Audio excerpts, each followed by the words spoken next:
Bonjour, je vous présente souvent des maquettes Gundam de Bandai en plastique. Et ben aujourd'hui je vais vous présenter une maquette Gundam en résine, pas articulée, fixe, mais sympa quand même. Il s'agit normalement d'une résine Kyodo 1.72 du F91. Et c'est un Gundam qui devait faire parler de lui avec le film sorti, donc Gundam F91 en 1991, comme c'est bien trouvé, mais bon, qui visiblement n'a non seulement pas trouvé son public, mais n'a pas révolutionné le monde de Gundam, puisque de toute façon, le film, l'histoire, les personnages, même les mechas ne faisaient que remettre au goût du jour ce qui avait déjà été lancé en 1979 avec la première série et les 3 premiers films. Je vais pas raconter l'histoire de F91, elle est pas spécialement intéressante ni passionnante. Ça reprend vraiment les poncifs du genre. Toujours la même chose, un pilote très jeune qui va piloter le Gundam, qui va sauver ses amis qui sont embourbés dans un conflit qui les dépasse, qui veulent juste survivre.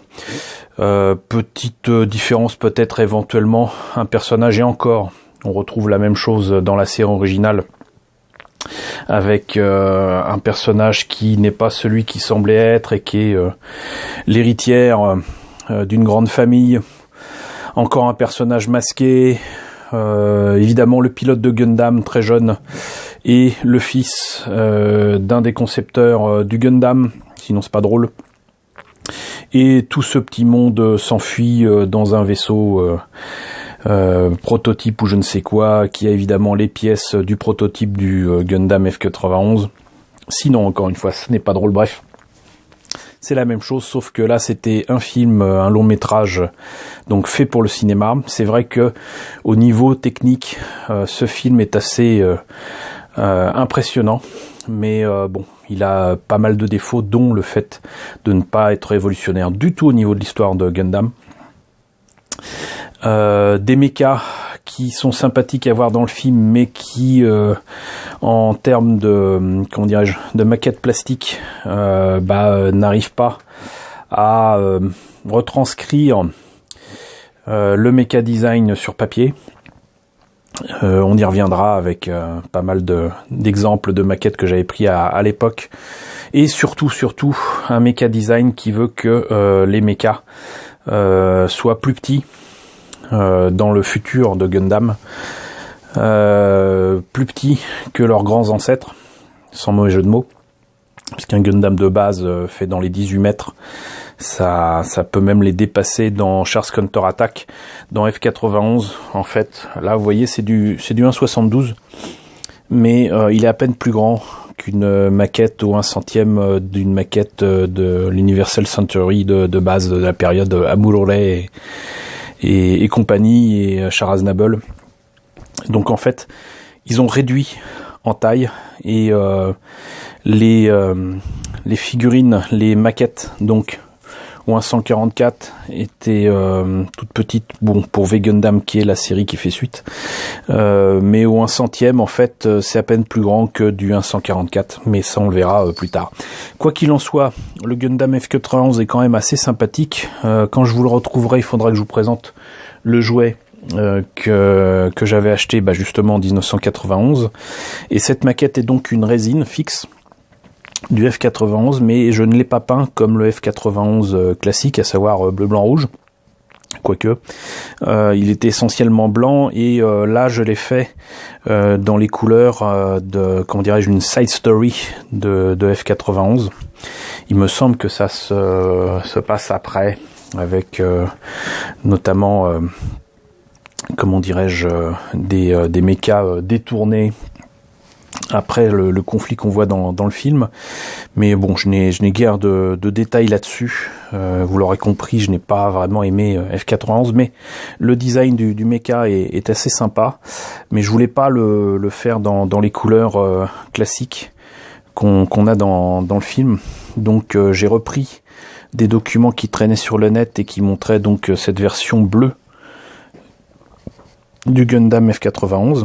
Je vais éviter de le mettre trop près, parce que sinon il risque de tomber. J'espère que vous le voyez correctement. Je vais peut-être le mettre sur un socle, c'est plus simple.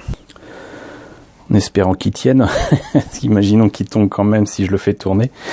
Donc cette maquette en résine, je l'ai peinte en bleu plutôt qu'en blanc.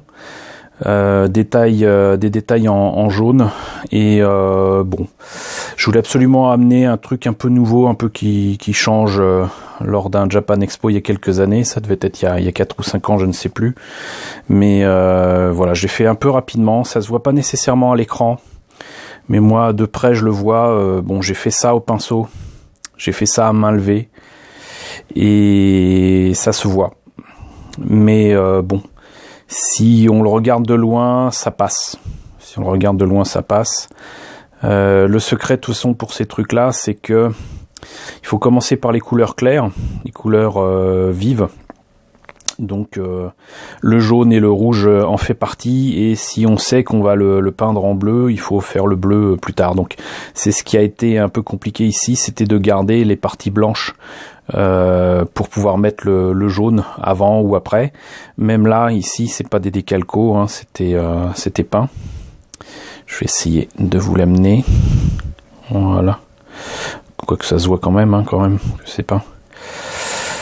Et la seule chose que j'ai changé, c'était le V-Fin, parce qu'il n'était pas livré avec. En fait, j'ai acheté ce kit en résine sur eBay, et ça fait partie de mes achats qui étaient clairement des achats en fait de recast, de produits non originaux. Il m'est arrivé de tomber sur des produits originaux, et parfois non. Et là, ça a été le cas. Cependant, je pense que je m'en suis pas si mal tiré, notamment pour le logo F91 qui est gravé sur les épaules, donc ça aide. Hein. J'ai pas fait ça à main levée direct, hein. Mais et même pour la tête, je trouve quand même que pour allez, vas-y, Monsieur Focus, s'il te plaît. Voilà.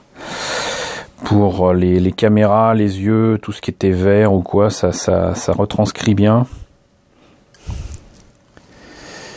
Et j'ai fait quelques petits trucs assez sympas là, avec du rouge, des trucs en métal ici pour les armes qui sont sur le buste.